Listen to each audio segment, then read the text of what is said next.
Hoy es día 6 de octubre de 2024. Estamos a un día del aniversario de los acontecimientos del 7 de octubre de 2023 que dieron paso a toda una desestabilización generalizada de la región medio oriental y, por desgracia, el genocidio monstruoso y aberrante de Gaza, que ahora amenaza, y más que amenaza, está de hecho trasladándose al Líbano. La población civil en el Líbano está sufriendo las consecuencias de esta invasión limitada, bombardeos indiscriminados con la intención de eliminar las cabezas de Hezbollah, los líderes de Hezbollah, pero que, como ya es algo por lo demás oficial, público, se lleva cientos de víctimas civiles, puesto que los ataques, insistimos, son totalmente indiscriminados. Nada que ver con los ataques que, por ejemplo, lleva a cabo Irán.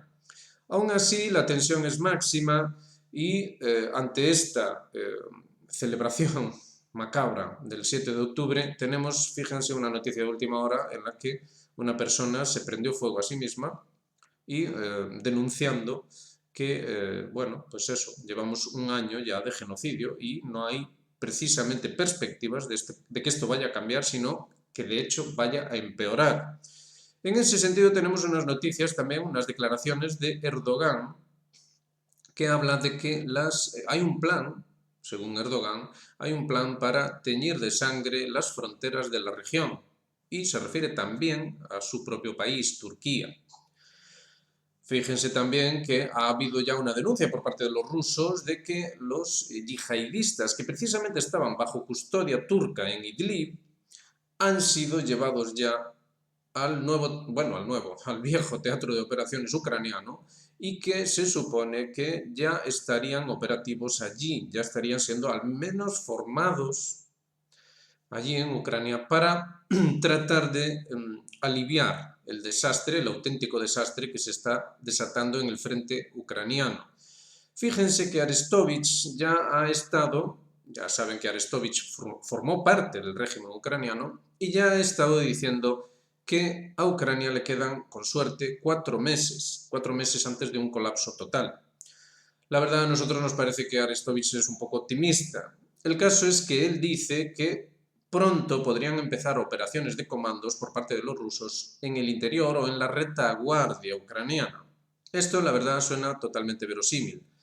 El ejército ucraniano está sufriendo más que nunca el empuje y ya también la rebelión interna, el empuje ruso y la rebelión interna. La caída de Ugledar ha hecho mucho daño, Pokrovsk y Toretsk que están a punto de caer también. Por lo demás, los rusos avanzan en enclaves accesorios y, lo dicho aquí, esto va a llevar a que más temprano que tarde no nos sería de extrañar que en este mismo año 2024 los rusos acaben llegando al Dnieper, lo cual de hecho, de facto, significaría el fin del régimen ucraniano, puesto que sería muy difícil sostener su propia existencia a las puertas, con los rusos a las puertas de Kiev. Por lo demás, en Europa ya se está maniobrando para ver cómo se podría gestionar semejante cosa. Ahí las cosas se van uniendo o vinculando. Muchos, como por ejemplo Larry Johnson, arguyen que no sería Estados Unidos quien dirige a Israel, sino que Israel sería algo así como un perro loco, pero la realidad es que si hacemos el análisis que solemos hacer en este canal y vemos cuáles son las palabras del líder israelí actual, Netanyahu, pues la cosa deja muy poco lugar a la duda. Fíjense, lo hemos compartido en una publicación, Netanyahu hace referencia a palabras absolutamente clave, conceptos absolutamente clave. Uno de ellos, los 7 frentes. Sigue insistiendo con eso, siete frentes.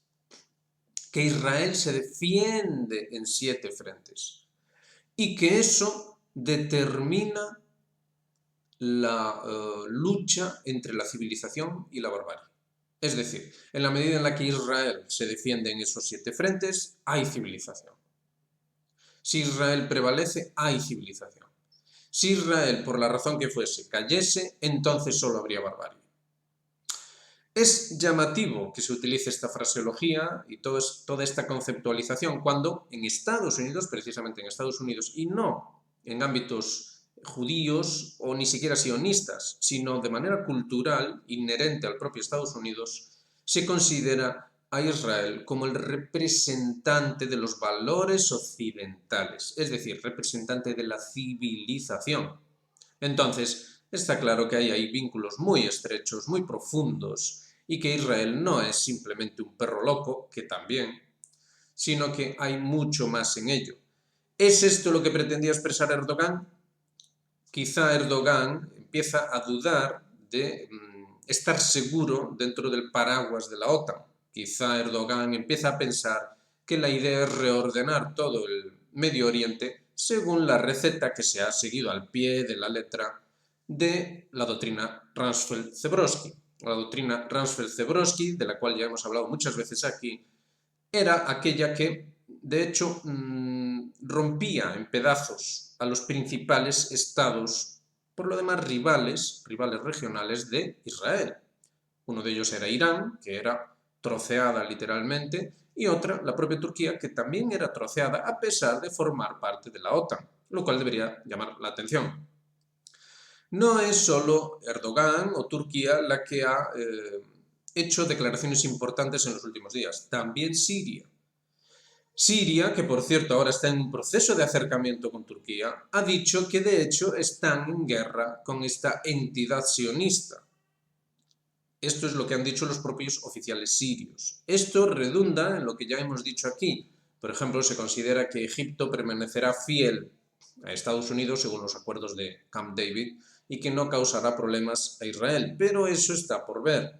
Ya no sería la primera vez que entra en guerra también con Israel y teniendo en cuenta la extensión de las hostilidades, ahora que precisamente ahora ha llegado un enviado del Pentágono a Israel para planificar la respuesta a Irán, oficialmente se ha dicho, el propio Netanyahu lo ha dicho, que habrá una respuesta puesto que el último bombardeo iraní es inaceptable.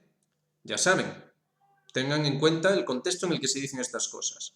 La barbarie está bombardeando a la civilización y esto es inaceptable, porque si no sería el caos. Esta es la fraseología y no es una fraseología regional o local, es una fraseología que incluye a todo el occidente, tal y como se le llama el occidente colectivo, que a su vez pretende el dominio mundial, cosa que por lo demás se dice abiertamente. Tampoco es que haya nada raro en esto. La globalización tiene esa pretensión, la pretensión de diluir las identidades, diluir las viejas soberanías, las viejas tradiciones, tanto dentro como fuera, es decir, dentro del propio Occidente. De hecho, esto ya es un trabajo que está muy, muy avanzado, pero también en Oriente, también en todos esos estados díscolos autocráticos, enemigos de la democracia. Entonces, sí, vamos colocando todos los ingredientes, digamos, acabamos teniendo una buena sopa que, en fin, el símil quizá no es muy afortunado, pero sí es descriptivo, puesto que, digamos, que ese es el rancho que se nos está sirviendo. Este es el rancho que se nos está sirviendo. No hay pensamiento fuera de la caja, no hay debate fuera de la caja. Aquí, en este humilde canal, sí lo llevamos a cabo, pero ahí fuera no se lleva a cabo. Se deja que la cosa se quede en una dicotomía, en un enfrentamiento entre la luz y las tinieblas, de manera muy sentimental, y eso es todo. No se deja que haya ningún tipo de pensamiento alternativo y mucho menos conciliador. Parece como que la conciliación estuviera prohibida. Y en ese sentido tenemos la nota graciosa con el intercambio entre Macron y Netanyahu. Primero Macron dice que hay que dejar de enviarles a Israel munición, armas ofensivas y cosas así por el estilo. Netanyahu respondió precisamente con esos conceptos, los 7 frentes, la civilización. Insultó abiertamente al mandatario francés, llamándole sinvergüenza, entre otras cosas, y lo más llamativo de todo fue la respuesta francesa. Dijeron primero que, bueno, que Netanyahu se había pasado, pero que el apoyo de Francia a Israel es inquebrantable. Todo esto es tan significativo que no es que Israel sea el perro loco de Estados Unidos, no, es el perro loco de todo el occidente. Y se juegan a estos juegos, estos tiras y aflojas, pero la realidad es que Israel está totalmente sostenido por el apoyo estadounidense. Sin dicho apoyo no habría nada de qué hablar aquí. Dicho apoyo es el que provoca el conflicto regional, el conflicto que además tiene una hoja de ruta, la doctrina Rumsfeld-Zebrowski, la cual lleva implementándose de manera tajante y absoluta desde hace ya más de 20 años, Así que lo que tenemos es claramente una intención de utilizar el Medio Oriente, también por supuesto el Teatro de Operaciones Europeo y el Extremo Oriental, que está supuestamente a punto de estallar, utilizar el Medio Oriente, decimos, como catalizador de un cambio global, un cambio que llevase a ese, ahora lo llaman multilateralismo, simpáticamente. Lo de global ya empieza a sonar feo, unipolar y cosas así por el estilo, y entonces ahora dicen que son multilaterales. Si los otros, los malos, son multipolares, pues entonces nosotros los buenos somos multilaterales, que es todavía mejor, ¿verdad? Porque si es multilateral, pues es mejor que multipolar, porque multipolar lleva lo de polar, y lo de polar parece que ya no gusta, ya no es del gusto del público. En fin, son cosas siempre significativas y tengamos en cuenta que, insistimos, la caída de Ucrania implicaría necesariamente una caída, ya lo hemos explicado aquí en detalle muchas veces, de la OTAN y con ello de la Unión Europea, que son dos entidades que obviamente forman, digamos que un todo conjunto. La lógica de una está vinculada a la lógica de la otra. No olvidemos que el señor Stoltenberg, antes de su salida, de darle el relevo al señor Mark Rutte al frente de la OTAN, dijo cosas muy significativas y muy fuertes. Básicamente, declaró abiertamente que había que destinar mucho más del PIB de los diferentes países europeos al esfuerzo de guerra, porque además lo planteó en estos términos, se plantea la guerra como una absoluta inevitabilidad. Recuerden, civilización frente a barbarie. No olvidemos esto. Los términos son importantes, muy importantes. Y digamos que el discurso, la narrativa es belicista a más no poder. La guerra es inevitable y punto. Entonces hay que destinar más y más recursos a esa inevitabilidad absoluta. Es decir, solo se admitiría la rendición incondicional de las autocracias. Esto es lo único que está dispuesto a aceptar, a admitir Occidente, la OTAN. Entonces, obviamente, la caída de Ucrania implicaría un colchón de seguridad a nivel de misiles estratégicos, es decir, esa temible guerra nuclear. Esto lo explicó Scott Ritter en detalle. Efectivamente, la Unión Soviética tenía cubierto, digamos, el ataque preventivo, el eventual ataque preventivo, gracias a ese colchón territorial. Lo perdió con Ucrania. Y la declaración, por lo demás oficial europea, de los ataques en profundidad, que ha quedado ahí como en el aire, esperando a que Rutte tomara el relevo para dar la luz verde. Esos ataques en profundidad formarían parte, de hecho, de eso que Rusia percibe como un peligro existencial. Es decir, podría darse la eventualidad de un ataque preventivo, quizá incluso nuclear, ya el propio ataque preventivo, que anularía al menos parte de la capacidad estratégica nuclear rusa para responder. Así de seria es la cuestión, así lo analizaba el propio Scott Ritter.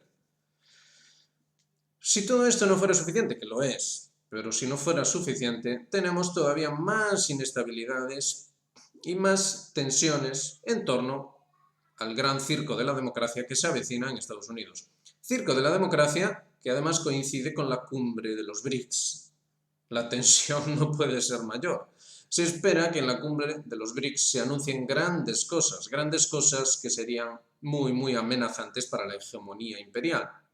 Es bien significativo que Donald Trump hoy mismo decía que en el resto del mundo se están riendo de ellos. Bien significativo. Y que eso no se puede tolerar, añadió Trump. No se puede tolerar que se rían de ellos. Ese reírse de ellos puede tener varias lecturas. Puede ser literal, efectivamente, no es para menos. Ciertamente el imperio ha estado haciendo el ridículo en los últimos años de manera grotesca, pero también puede tener su segundo sentido precisamente focalizado en esa reunión de los BRICS.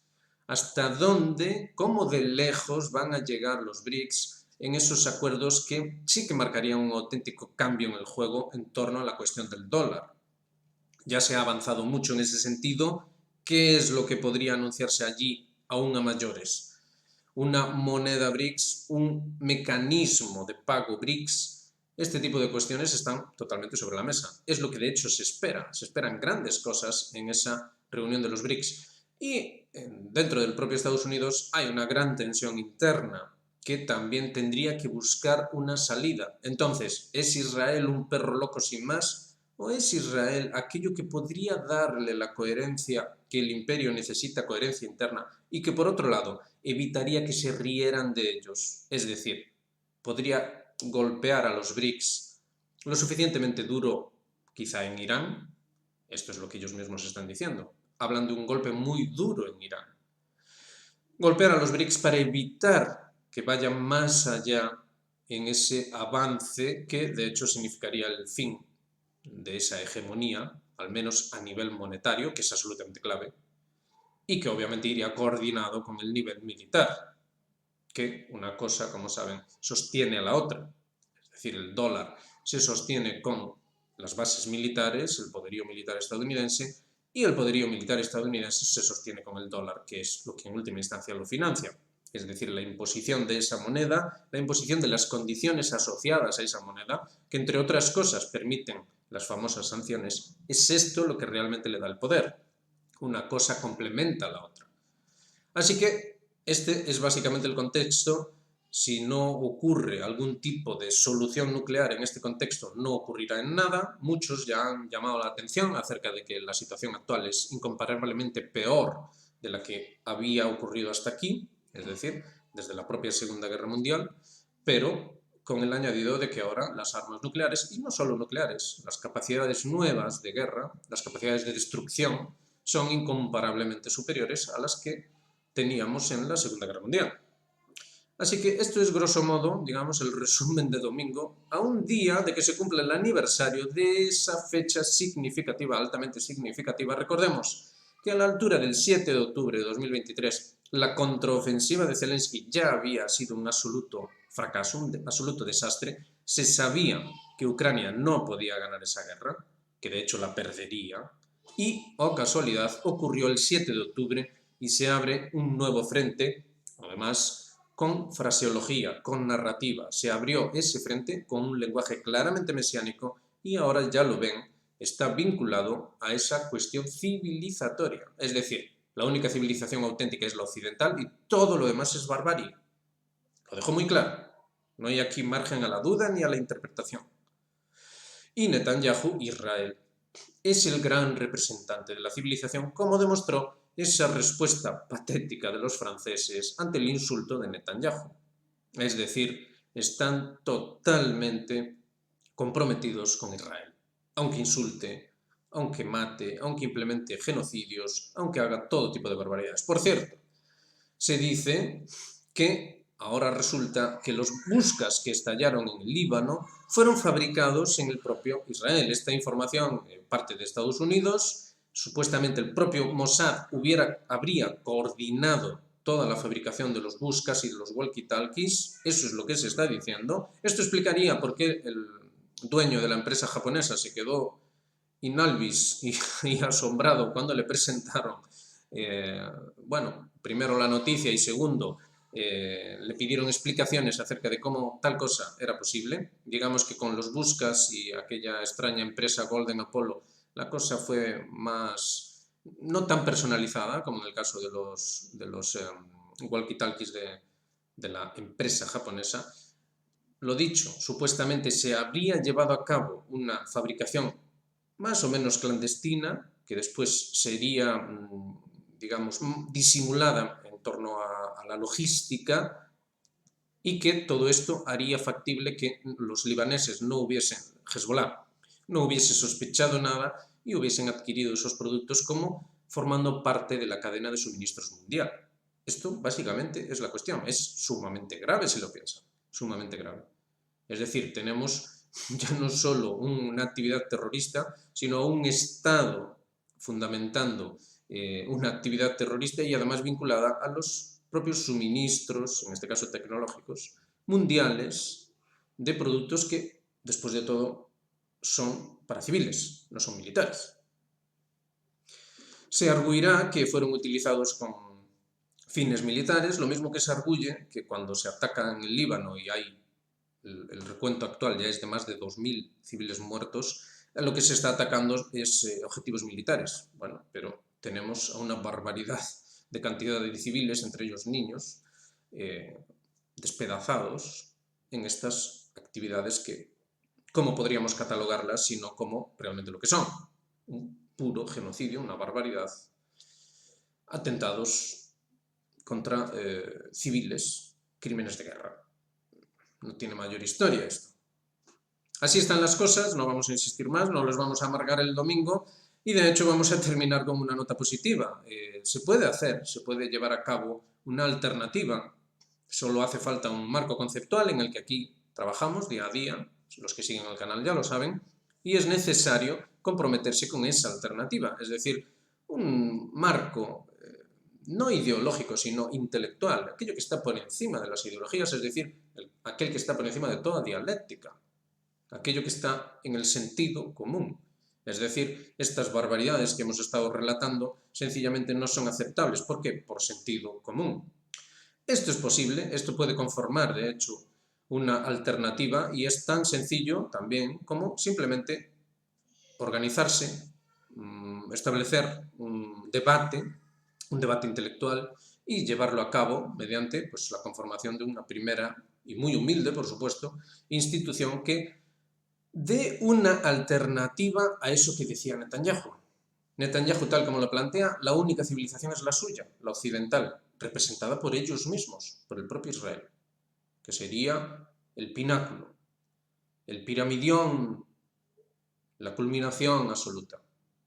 No, realmente se puede hacer otra civilización alternativa que no tenga esas características que, por lo demás, todos entendemos que son indeseables, puesto que llevar al mundo a la guerra de manera inevitable es del todo indeseable, llevar a cabo genocidios y aberraciones por este estilo es del todo indeseable. Se trata de hacer un llamamiento al sentido común. Así de simple. No insistimos más. Ya saben, hagan me gusta, suscríbanse, activen las notificaciones para que les lleguen los nuevos vídeos, háganse miembros de Geopolítica Actual, así podrán acceder a los vídeos exclusivos que hacemos para tratar de complementar esto. Nos han pedido bibliografía, por ejemplo, pues ahí estamos en ello, explicaciones adicionales, los vínculos que siempre, digamos que exigen desarrollos más extensos para ver los pequeños detalles de cómo se conectan todos estos puntos, pero bueno, en esencia, en los vídeos que estamos haciendo aquí, entendemos que sí se está comprendiendo, al menos el núcleo, de cuál es el auténtico problema que tenemos aquí, que es el proyecto fracasado que se arroga para sí mismo el único derecho civilizatorio, pero es un proyecto fracasado, porque parte de principios fracasados, y la necesidad de buscar un planteamiento alternativo que además permita esa convivencia armónica que dicen los chinos entre diferentes civilizaciones. Es decir, no hay que uniformizarlo todo, de hecho eso es un disparate. Y lo que sí es necesario es una convivencia civilizada, auténticamente civilizada, y no con estos planteamientos locos que nos están tratando de imponer. Así que lo dejamos ahí, ya saben, como decimos siempre, nos vemos en la próxima. Un gran saludo para todos.